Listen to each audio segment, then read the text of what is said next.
Hello guys, welcome to my YouTube channel. কেমন আছো তোমরা? এখন আমার কথা বলবো হচ্ছে আফরান নিসো স্টার আর আপকামিং মাচ অ্যাওয়েটেড ফিল্ম, যেটা ঈদে রিলিজ হবে। ফিল্মটার নাম হচ্ছে দম, ঠিক আছে, যেটা রেদওয়ান রনির যে ডিরেক্টর, সে এই ফিল্মটাকে ডিরেক্ট করেছে। তো এই ফিল্মটার অফিসিয়াল ট্রেলার আমি দেখলাম, লাইভ রিয়াকশন দিয়েছি, আমার হিন্দি চ্যানেল আছে, অবশ্যই আপনারাকে চেক আউট করবেন। তো এই ট্রেলারটাকে এরকম কি লেগেছে আমি হালকাভাবে সেখানে বলেছি। তো এখন আমরা করবো ডিটেল রিভিউ আফরান নিসোর দম সিনেমার ট্রেলারকে নিয়ে। তো চলো ভিডিওটা শুরু করা যাক। সব থেকে প্রথম এক লাইনে যদি আমি ট্রেলারটাকে রিভিউ করি, ট্রেলারটা ইটসেলফ খুব সুন্দর, ট্রেলারটা খুব ভালো করে কাটা হয়েছে, ট্রেলারের সিনেমাটোগ্রাফি খুব সুন্দর, ভিজুয়ালগুলো দারুণ।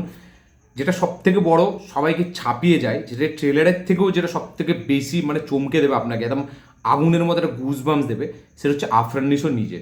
মানে আফরান নিসো, আমি এটা আমার হিন্দি চ্যানেলেও বলেছি এবং এটা আমি বারবার বলে থাকি, ঠিক আছে, যে আফরান নিসোকে না আমাদের ইন্ডিয়াতে দরকার। মানে বাংলাদেশে মানে সেই ঈদে কখনো একটা সিনেমা আসবে, কখনো একটা আসবে, অনেকটা মানে হয়, মানে সেই লেভেলে না চর্চায় থাকে না আফরান নিসো। বাট ইন্ডিয়াতে হলে কি, আমাদের এইখানে পিআরের মাধ্যমে খুব চর্চায় থাকবে আফরান নিসো। হ্যাঁ, এটা ভালোই যে সে চর্চায় থাকে না বলে তার সিনেমার একটা অ্যান্টিসিপেশন তৈরি হয়, একটা মানে হাইপ জেনারেট হয়। বাট মানে ওইখানে যে ফিল্মগুলো হয় না, সেখানে একটা যেরকম বক্স অফিস পাওয়া দরকার, কারণ ওখানে তো সব থেকে বড় স্টার সাকিব খান, এবং সাকিব খানের সাথে ঈদের আফরান নিসোর যখনই সিনেমা আসে সেটা কোনো না কোনোভাবে সাকিব খানের সাথে ক্ল্যাশ হয়ে যাচ্ছে। তো যেটা কিনা আমাদের এখানে কিন্তু সচরাচর ওটা হবে না, এবং হলেও এখানে কিন্তু আফরান নিসো নিজের না একটা খুঁজে পাবে।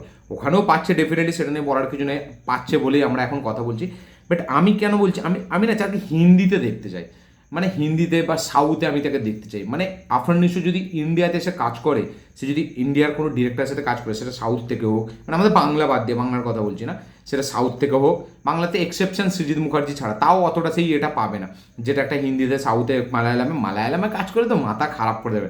মানে আফরান নিসোর মতো পারফর্মার যে সবসময় অরিজিনাল কিছু নিয়ে আসে, যার মধ্যে আমরা অরিজিনাল কিছু গল্প দেখতে পাই, সে যখন আসবে মালায়ালাম ফিল্ম ইন্ডাস্ট্রিতে, মানে ভাই, মানে একটা সুখসেমা সেনের থেকেও হেভি কিছু আমরা দেখতে পাবো, একটা কিসকিন্না কান্দামের থেকেও ব্যাপক কিছু আমরা দেখতে পাবো। তো মানে আফরান নিসো মালায়ালাম ইন্ডাস্ট্রিতে থাকা মানে ইটসেলফ সিনেমাই, ইটসেলফ একটা পিকে চলবে, ঠিক আছে, মানে আলাদা রকম।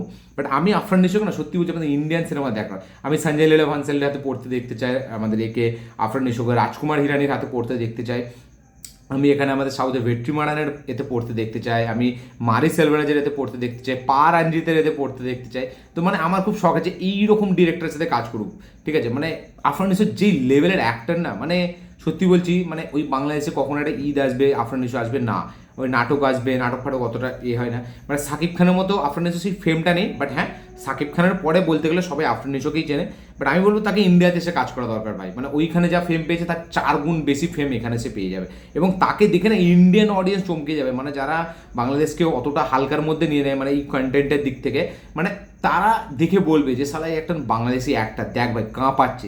বলিউডের যারা যারা নিউ জেনারেশন বা যারা যারা 2012-11 ডেবিউ করেছে, তাদেরকে না বলে বলে চড় মারবে আফরান নিসো, মানে সেই লেভেলের ক্যালিবারের অ্যাক্টার।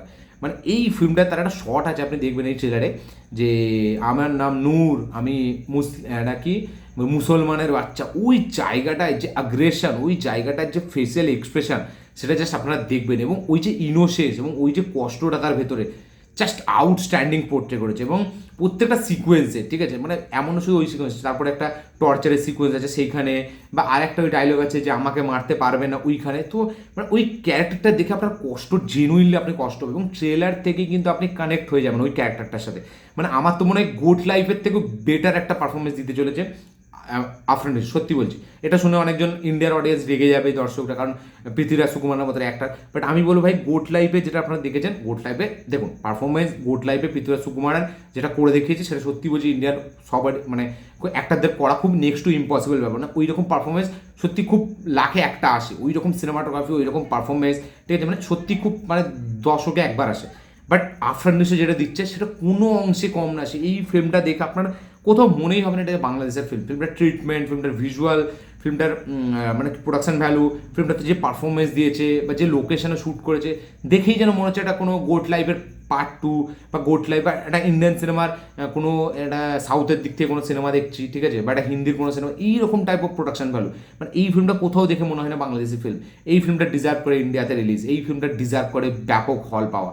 কারণ দেখুন, ফিল্মটা একটা সার্ভাইভাল থ্রিলার ফিল্ম, ফিল্মটা গল্পটা খুবই ইজি, খুবই আমরা জানা, ফিল্মটার গল্পটাতে নতুন কিচ্ছু থাকবে না, এটা রিয়েল লাইফ ইনসিডেন্টের থেকে বেস্ট, রিয়েল লাইফের ওপরেই গল্পটা যেরকম গোট লাইফ ছিল।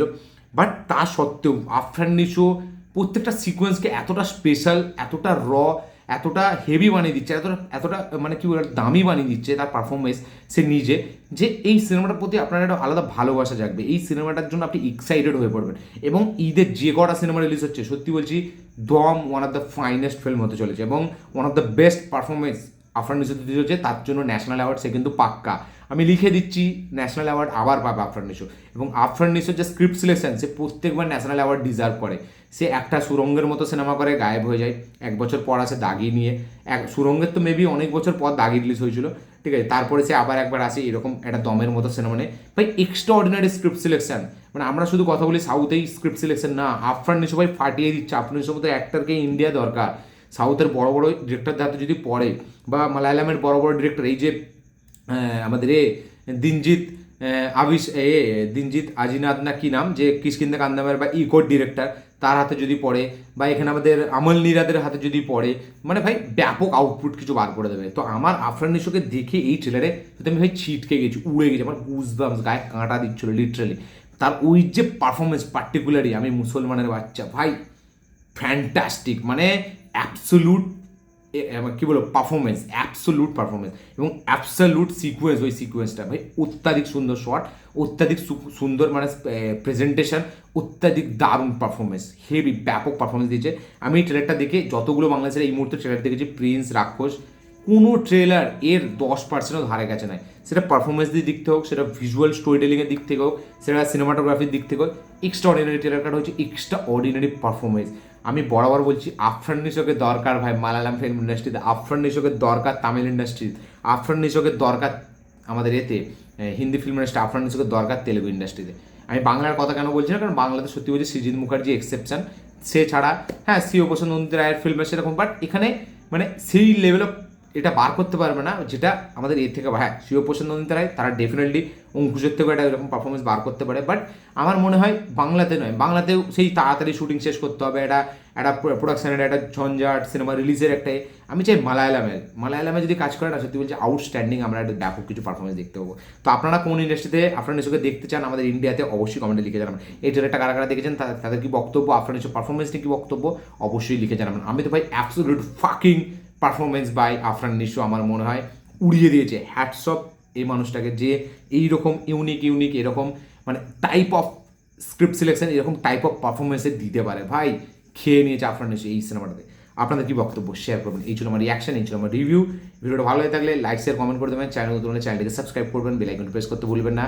কারা কারা প্রিন্স, রাক্ষস, দম এই তিনটে ক্লাসের মধ্যে কারা কোনটা দেখবেন, কারা কোনটাকে এগিয়ে রাখবেন, কোনটা আপনাদের ফেভারিট, অবশ্যই কমেন্টে লিখে জানাবেন। দেখা হচ্ছে পরের ভিডিওতে, ততক্ষণের জন্য।